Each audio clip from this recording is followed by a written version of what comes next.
Last month, Lizzo dropped her 5th album, Bitch, and it flopped. It was poorly received, it didn't hit any charts, nor did it sell any copies. I know that lawsuit messed up her career bad, but there are other contributing factors that led to the downfall and failure of this album, such as canceled singles, a lack of confidence, a lack of direction, a random shift in sound, and a troubling personal life, and etc. Hey, I'm Jay-Way, and I'm going to talk about why Lizzo was destined to flop with her 5th album and what she could have done to find some success. Like a little something. Everything's stacked against her, but she could have found a little something. I'm going to provide more context and nuance in my video compared to other videos. It's going to be more than just, oh my gosh, she flopped, like, she's a flop, da da da. Like, we're going to talk about that, but we're going to talk about, like, what she could have did to really turn things around. But before we dive in, please make sure to like and subscribe.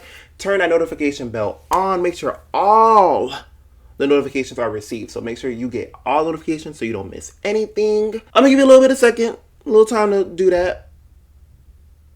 Assuming that you did that, let's get into the video. Bitches Lizzo, call me Lizzie. I've been fat and I've been skinny. Bitches still ain't streaming me. Never, never, never.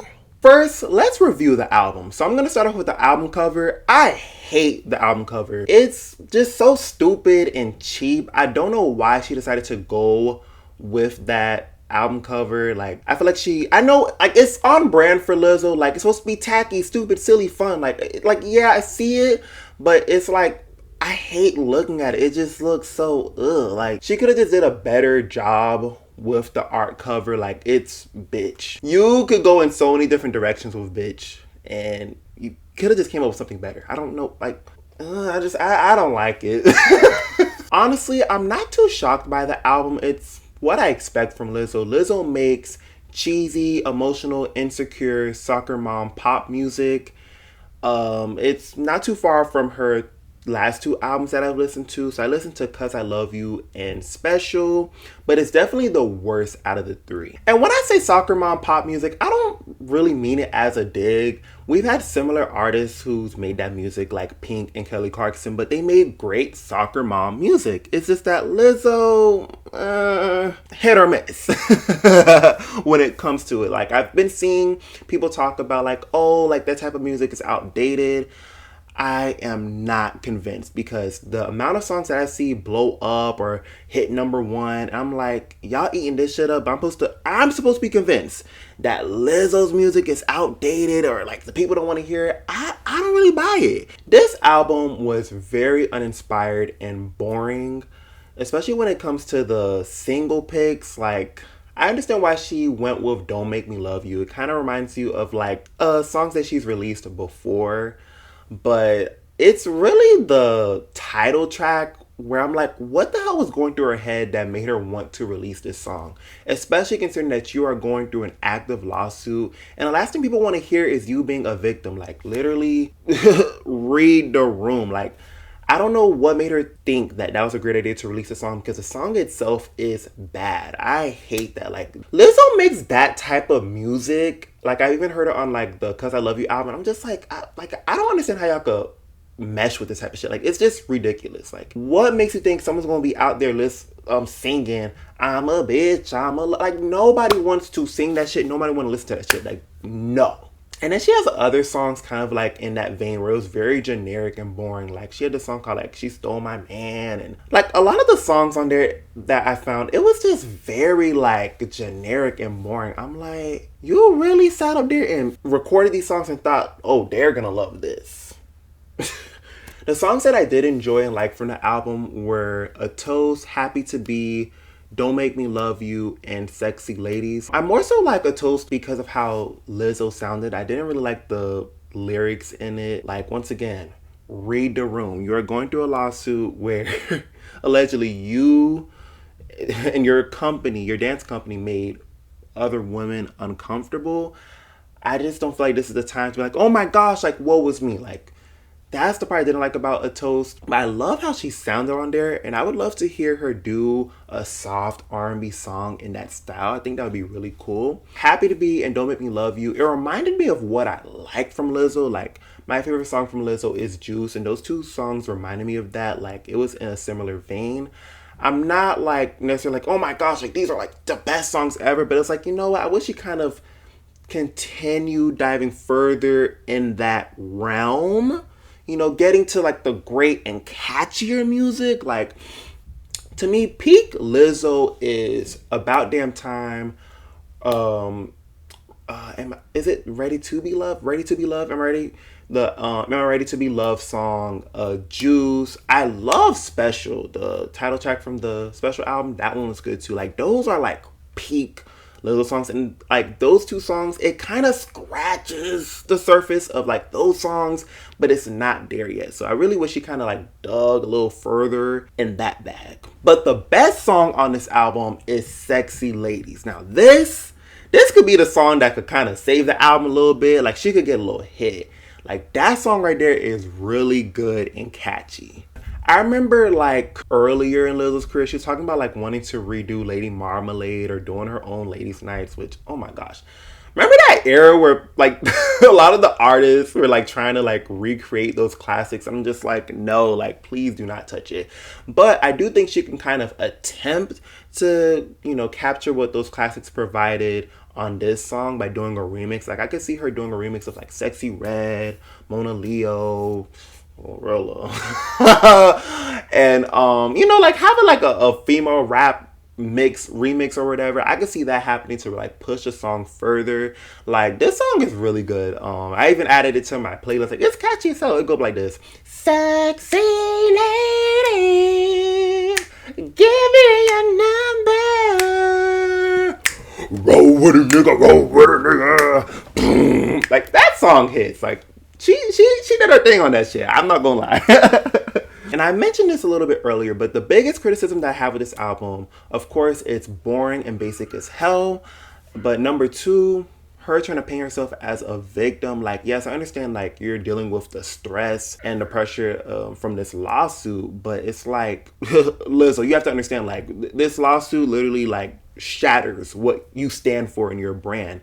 So to sit here and try to make yourself a victim and trying to have people feel bad for you is just ridiculous, because you're going through this active lawsuit. Like, what made you think it was a good idea to, you know, mention that in the songs, like with the title track and a toast? Nobody want to hear that shit, because they're looking at you sideways like, yeah, I mean, you stand for body positivity and, you know, woman empowerment, but these girls over here saying otherwise. So considering that she now has a negative reception, I don't know why she bothered to release this album, especially when she isn't even confident in the music, which segues into, why did this album flop? Well, initially this album was called Love in Real Life. It was supposed to be an 80s rock inspired album, and it was pretty much gonna touch on the same things that Lizzo has talked about in her music before, on like Cause I Love You and Special. It's supposed to be finding your way back into the world after the world has turned its back on you.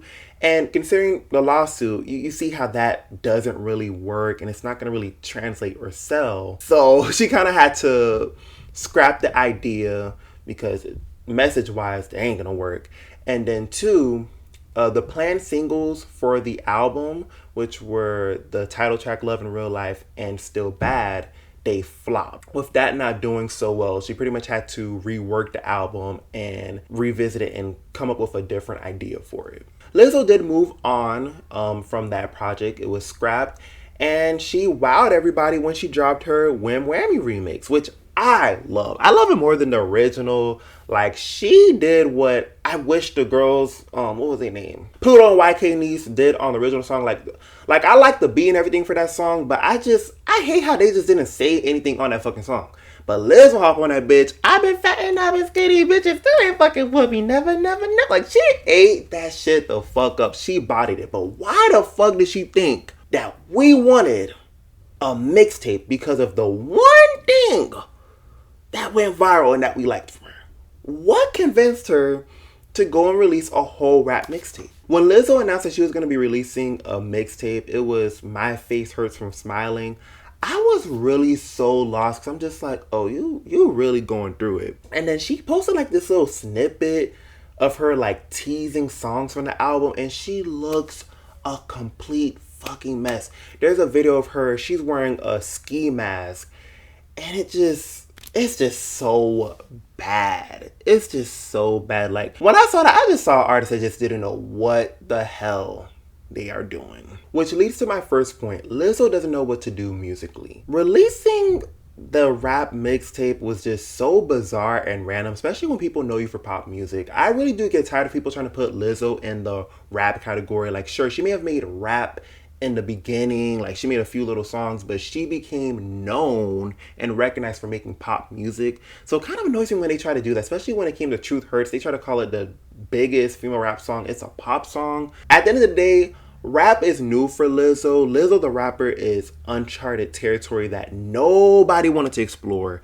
Nobody asked for, but she decided to give it to us, like force it upon us to see and hear this damn project for some odd reason. For people who are viewing and who could possibly be interested in listening to Lizzo, it's like, we came for the pop music, we didn't come for rap. It was just so bizarre and just random. Like, what are you doing? Now let's get into my second point. Lizzo doesn't have a core fan base and she doesn't know her target audience. Lizzo blames the music industry changing within the last 3 years for her album flopping. On the Swiftologist podcast, she discussed how radio used to help push the single. So she used to do radio campaigns and promotions, and it used to be, okay, we would push a song through radio and then streaming would help. Now it's the other way around, where it has to do well on streaming to get the radio. And while I do agree with her point about the industry changing within the last 3 years, the industry is more or less the same. Like, it's still the same game that you have to do when it comes to the industry. And I just find it ridiculous that she thinks because she wasn't a radio darling, or she's not receiving so much radio, that's the reason that her album failed. When your album should be doing well outside of just radio, you not having one avenue to promote your music should not have led to you selling, 2.6K copies. Like, that just doesn't make any sense to me. There are plenty of artists that are not radio darlings or don't have to depend on radio to be successful. So I don't know why she really thought, oh my gosh, I'm not a radio darling. That's why she made this post on Twitter. And a lot of people, were pretty much like dragging her and saying like, that's ridiculous to say. And they have a point, because you should not be depending on radio solely for your album to be a success. Consider that her last album, Special, debuted at number 2 and it sold 69K copies in its first week. 39K were physical copies. These are people who bought CDs and vinyls to support the album. Where did those 39,000 people go? Like, how are you not able to capture them or retain them? Like, where did they go? And then on top of that, Lizzo, you have a private TikTok page. It's supposed to be for your real fans or real fans only. 300,000 people up in that bitch. And you telling me 300,000 people couldn't pull up and support your album, buy your album? That makes no sense to me. I even was thinking, okay, maybe she at least reached number 1 on iTunes. Like, a lot of artists, reaching number 1 on iTunes, it's like, okay, people are buying. They even buy it on iTunes. It's like, damn, like, she really doesn't have a core fan base. And you have to consider, Lizzo has been in the music industry for over 10 years. How do you not have people that like, okay, these are my real ones. These are people I know that's gonna come out and show for me, support me, whether that's buying the music, going to concerts. How do you not have that? And you've been in the industry for this long. Not knowing what to do musically and not having a core fan base / not knowing your target audience are the biggest reasons this album flopped and failed outside of the lawsuit. And there are some other contributing factors or other contributing flop factors that I feel like played a role in the demise of this album. Like, indirectly, they're not the biggest reasons, but they definitely played a role in why she didn't get like a proper rollout. When Lizzo lost weight, I really think she pissed off a lot of plus size people, plus size women, because she's always preached about like big is beautiful, body positivity. So when they saw the before and after of you losing weight, I think it rubbed them the wrong way.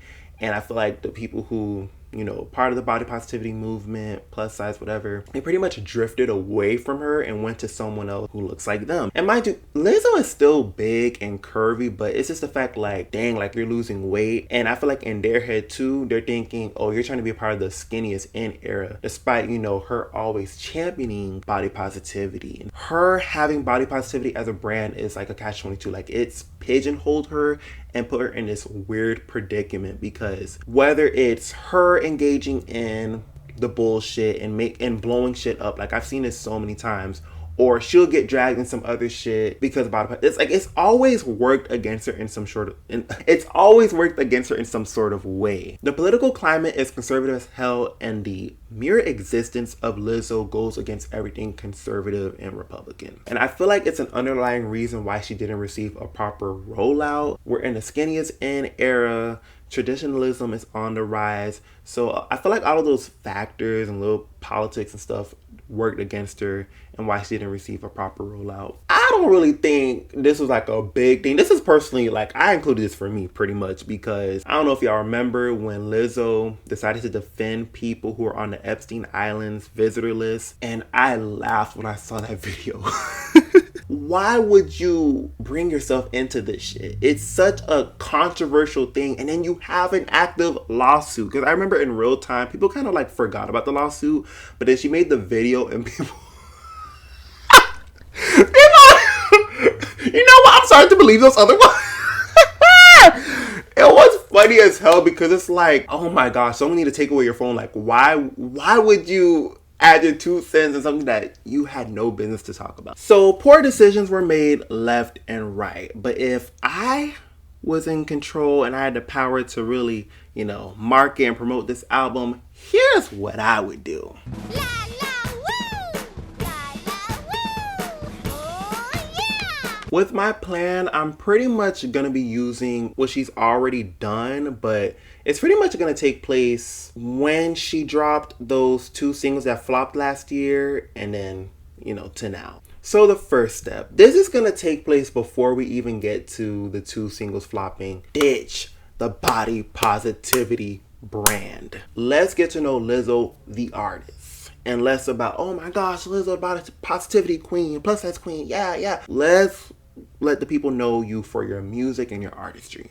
Second step, after those 2 singles flopped last year, Still Bad and Love in Real Life, I think Lizzo should have just scaled back and just recollected herself and to understand, okay, what am I trying to do? Like, what music am I trying to make? And she should have, and the funny thing is about that 2 singles is that she went on like a mini fan engagement tour to 3 cities to promote the singles, which was a great idea. I think she should have expanded it and did 10 to 15 cities because at this point the lawsuit is still hot. The people are looking at her sideways. This would be a great way to engage with her fans and understand who her target audience is and to develop a core fan base. I think that would have been a good way to kind of get some good graces. Definitely should have did a bigger fan engagement tour to build anticipation and to find the confidence and the drive again for music, because at this time she was going through a lot personally in her life, so she wasn't really feeling it. So having the fans there, teasing stuff, going over material, like, what do y'all want from me? What are your favorite songs? Like, what do y'all love? Like, getting to know who are the people that are buying your music, streaming your music. You need to get to know them so you can cater to them and they can be interested and anticipate your next album. Like, you cannot go without doing that. Like, I'm sorry, like 10 years in this bitch and you didn't really do that or like establish that, I'm lost. My third step, it's going to take place when she dropped the Wham Whammy remix and it went viral. People really loved it. I think she should have continued freestyling other female rap songs before she decided to release a mixtape. So people could be like, dang, like, oh, maybe we should check out for Lizzo. Maybe Lizzo the rapper could be a thing. Build that anticipation, and not necessarily for the mixtape, more so for incorporating it into the actual album. She mentioned that she had the most fun making music when she dropped My Face Hurts From Smiling since Special. She made that project in a week. I still don't understand what prompted her to release this out, because there's not a demand for Lizzo the rapper. But she could have did like freestyles, go on the radio, like really showing like, I could dabble, do this little thing or whatever. And then it would have been a good way for people to anticipate her next album and to include hip-hop songs on the album. Like, pretty much my idea is like, for Bitch, this would have been an album that would intersect hip-hop, pop, and rock. Because she's mentioned that she wants to do something similar, like what she did with My Face Hurts From Smiling, but a rock mixtape. But it would just be better to just have that on the album, so it's like people would get to know, like, okay, like Lizzo could do a little bit of everything, like, and get to know her artistry much better, but in a cohesive way. Like, it's just weird for me to just like, I'm a pop star, da da da, and then you just here's a rap mixtape. Like, it just doesn't make sense. Like, it has to make sense so people can be interested and continue along the journey. My fourth step, I would have reworked the whole bitch thing that she had going on. I would have went for like more of the baddest bitch. Like, we still calling her bitch, but I'm gonna show y'all why I'm the baddest bitch. Honestly, I wish she took the cover from the My Face Hurts from Smiling, the cover for that mixtape, and just used it for her fifth album, because I feel like it embodies the whole energy that she's going for a lot better. Sticking up her middle finger and like she's like whatever, silly and stuff. But also in the background, it had the image of scrapped album Love in Real Life, the cover art she was gonna use. And I love that because it would be a good way to pivot her away from this damn body positivity brand. It's like, we're entering a new era. I'm, the bitch. And yeah, you know what I mean? I feel like that would have been cool. And I would have just gone that route instead of what she did. Oh my gosh, that cover it bothers me, y'all. It's like, would have taken that would have been good. I really like that album cover because I don't know, it's Lizzo, like, in the best way. Like, she's just a silly girl. You know what I mean? Like, she's silly, funny. I feel like it has that, like, and it's like, bitch, like, that to me makes a lot more sense than what she did. Like, I would have went that, or we could have went into a different direction where, we really could have, make you a bad bitch. We could have did that. And then I would have led this whole album off with Sexy Ladies. That is a really good song. Like, for people who's familiar with her being more like making pop music and stuff, it's a good segue to like getting into like the hip hop part of the album, because it's nothing too crazy. It's not too far off from like what you've heard from her, and it's really good. Like, she sampled this song from UCB, Uncalled For Band. It's a DMV band that makes go-go music, and this is a go-go classic called Sexy Lady that they released. So she pretty much sampled it, flipped it, and it was really good. She's gonna be making a music video. She had like Dave Chappelle help promote it and stuff like that, so I'm glad she's pushing it, because I'm telling you, that's gonna be the one to like do a little something for this album. So I would have let it off with that, and then like kind of introduce other things. Really, a really good pop song or a rock song. Like, so once you get to the album of like, bitch, before doing hip hop, pop, rock, like the end, like end of listening to that album, you're gonna be like, bitch, like Lizzo did that shit, like, bitch, like what? Like, that would have been the goal. Like, you see how that sounds a lot more interesting. It ties in the stuff that she's interested in. You see like the energy that she has is like more confident and stuff like that. Pretty much carrying the traits from My Face Hurt from Smiling, but we're gonna make it into the official album. Like, it would have tied in things that would just make a lot more sense. And I feel like, people could have listened. Maybe it could have still been like, oh my gosh, you're fly bad bitch. But it could have been like, wait a minute, now Lizzo did a little something here. And then it would have redirected the conversation to what? Her music. See how me, J-Way, the record label executive, had a plan and had it together? Let's get into this damn record label that she signed to. I was having a conversation the other day with my label, and we were talking about the album. We were talking about how many eyes are on me, how many people are talking about my album, how many streams I get on social media and views. I mean, of like good press too. Great press. And it doesn't convert to streams overwhelmingly.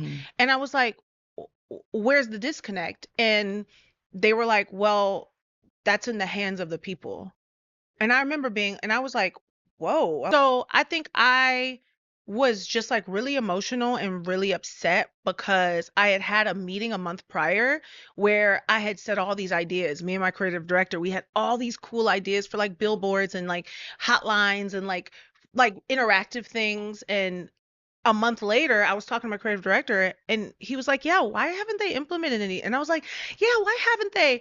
And I was like, what's going on? My album's coming out soon. And I freaked out. And coming back and like actually breathing and thinking about it, it's not about the label just being like, Lizzo, you're not a priority. It was just like, Lizzo, this is what we're able to do. And it's not as much as we used to be able to do. This is unacceptable. That response was just piss poor. Like, there's not much we can do. I've given y'all multiple number ones. I've earned Grammys. I went on a tour that allegedly grossed $85 million. I've done a lot for this label, and there's not much you can do. Lizzo's response was too nice, because the fact that she had to go outside and hang up posters just to promote her album because her label decided to not do anything. they couldn't even hire a crew to go hang up posters for her. It's ridiculous. Like, pretty much in the clip, she mentioned how she panicked and had to do something because she had all these ideas, but they didn't want to do anything. And I just found their response just so annoying. Like, oh, well, it's up to the people. Like, duh, it's always been up to the people. But as a record label, what are you supposed to do? Connect with the people. Understand what the people want. What do people want to look forward to when they listen to a Lizzo? Like, y'all have been having her on your label all this time, and it's up to the people. Y'all don't know what y'all could do to help promote and push her music. That is ridiculous. Hearing that response, it's like, I don't even understand the purpose of a record label if you're gonna give me that response. There's nothing. What little can you do? Y'all could even get a crew to hang up some damn posters. That's crazy work. Yes, I understand that the music industry has changed and it's evolving so rapidly and so fast. But the same rules apply. Like, whether we're talking about this era, the last era, 20 years ago, 30 years ago, it's still the same thing. Like, you still have to work these records. You still have to go through, promotion campaigns and marketing. Like, to not do anything is the absolute worst thing you can do. Doing something counts for something. Someone's gonna see it, someone's gonna view it, but y'all not finna do nothing. Y'all just throw in the towel in and say, fuck it, we don't know. I'm truly convinced that record labels are dead. In my last video, I talked about No Guidance. They were up and coming boy band 2023. They were like literally the face of boy bands are back. And they really could have gone further. Like, I'm think of Flow. Think of the male version of Flow. That's No Guidance. No record label wants to sign them. No record label picked them up. You have Lizzo, a signed artist who's, garnered success. And they don't know what to do to push her album. I done came up with a plan that, we could have, found a way to rework it and find a little something. But they couldn't find nothing. And she's left to her own devices to figure it out. I know independent artists that have put on better ways to promote themselves than record labels. These record labels are failing these artists so bad, and it's just really sad to see. Like, I really don't understand the purpose for them anymore. As you can see, many mistakes were made by Lizzo besides this lawsuit. And I'm gonna be really honest, I've seen artists get away with crazier shit. Like, yes, this affected her, but I truly believe the reasons I listed besides the lawsuit is why this album truly tanked and just didn't do anything at all. Lizzo should have taken her time with this album, especially since she had no direction for or confidence in the music that she originally made that was supposed to be love in real life. And I want to address the biggest criticism that Lizzo faced. I mentioned it earlier, but I'm gonna bring it up again because people are saying her music style's outdated, but it's like, that's what made her popular. Like, y'all literally ate up Truth Hurts. Y'all ate up About Damn Time. Y'all ate up To Be Loved. Y'all ate up Good as Hell. So now it's like, oh my gosh, we don't want to hear that shit, that Obama era 2016 app music. But it's like, that's what made her famous. For her to abandon what made her popular, it just makes no sense. Like, I feel like an artist is always going to carry that thing that you loved from them. Like, of course, they're going to evolve and change, but the thing that you fell in love with that artist, that should remain. Her style of music isn't a problem. I wouldn't say it's necessarily outdated. I would say it's generic as hell. It can get very boring and stale. Like I said, with like artists like Pink and Kelly Clarkson, they made similar music, but it was great music that you can listen to. It was catchy. And that's what Lizzo needs to do. Like I said, those songs, her heyday songs, like, Good as Hell, Truth Hurts, About Damn Time, To Be Loved, like, those are really like songs that she really needs to tap into, because that's really when like the best from Lizzo. Like, she getting that bag, you're gonna get the best music from Lizzo. I've even seen Meghan Trainor face the same criticism for, making, oh my gosh, no one wants to hear this soccer mom music. But she literally scored a hit, like, in the pandemic with Made You Look. And it's the same, like, doo-wop pop sound that she had with All About That Bass. And it's gotten so bad that she's changed her style completely. And she had like this song called Shimmer, and it was just so uncomfortable to listen to, because you can obviously tell that's just not her stilo. That's not something she wants to do. Like, this dance pop EDM music, like, that's not you. I know Meghan Trainor for vocals, okay? Like, when she have her songs, she's gonna give you a little vocal performance. And it's so weird that she stripped herself back because of the criticism that she was facing. And the odd thing that I find with like people saying like, oh, we don't like the style that Meghan Trainor was made, I feel like if she continued with the whole like soul inspired pop, it would work so well because there's a singer named Olivia Dean, and she has a song called like So Easy to Fall in Love, and they're not necessarily like the same style, but it's in a similar vein. And I've even like think of like I'm Gonna Lose You. Like that type of music would work so well today. Like I said, we're in conservative hell right now, and the music that Meghan Trainor made like in her career, her early career, it would work well today. Like not necessarily like the All About That Bass, because you know what I mean. Like Skinny's in, Body Positivity out. Unfortunately, I'm gonna hold you like I'm gonna lose you. Like that would work perfectly. Like tying it back to Lizzo, I could definitely see people, you know, saying like they don't like it, but then like in a few years, let her have some happy-go-lucky, cheery fucking song and y'all eating it up. When it comes to social media, you really do have to take it with a grain of salt. Like, yes, the feedback matters, but you really gotta you gotta pay some stuff dust. Like, you gotta take it with a grain of salt because that's ridiculous. You're essentially saying that, like you're confusing yourself. Like, you love this, now you hate it. No. There's something you don't like about it. You don't like that generic, boring ass bullshit. Because if Lizzo made another About Damn Time or To Be Loved, y'all would eat that shit the fuck up because y'all ate it up before. And there was a track record at that time because she had Good as Hell, Truth Hurt. So when she did About Time and To Be Loved, I ate that up. So now it's like, oh, we don't want to hear that. No, I want to hear good pop music. I don't want to hear this dry, boring ass shit. I don't want to hear no fucking bitch. I don't want to hear you fucking cry about this damn lawsuit. Like, it doesn't make sense. Read the fucking room. I want good music. I don't want to hear about no fucking she stole my man and whose hair is this on a fucking album. I want good pop music. That's what I want. I don't want no generic ass fucking bullshit. I'm not really a huge fan of Lizzo, but I do enjoy some of the singles that she has, and when she taps into those pockets, she does well. That's what y'all need to fucking say.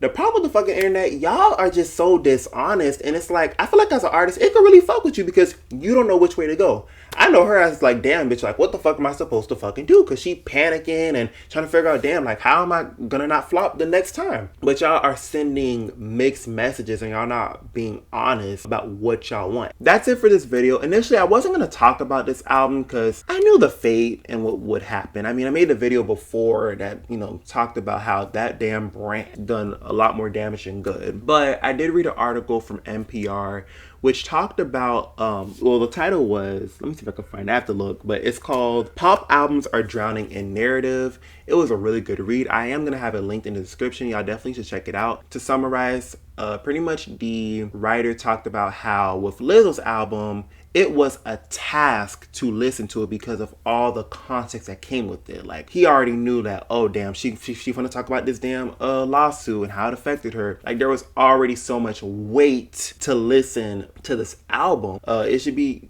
you know, listening to this album and enjoying it for what it is. Versus Amani, she's a new artist that just dropped her debut album, and it was more refreshing for him to listen to Amani because he doesn't know her. She's a little mysterious, so he's able to just connect with the music and not have so much context involved. It's like I'm literally seeing Amani. I'm like, I don't know who that is, but let me give it a listen. Versus I see Lizzo and it's like, oh, didn't she have that lawsuit where she allegedly against these women, da da da da. I also wanted to provide more context when it comes to this whole Lizzo album instead of just dogpiling and so, oh my gosh, this album was a flop. Like I provided solutions. We talked about why it was a flop and it being a flop, but we provided solutions and what she could have done to work this album, how it could have turned out better.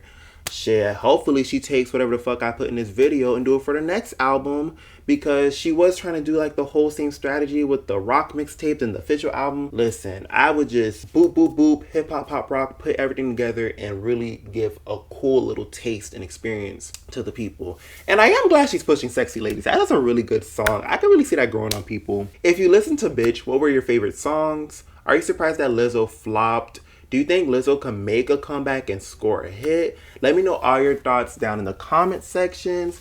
Like, share, subscribe. Thank you so much for watching. I'll see y'all next time. Bye.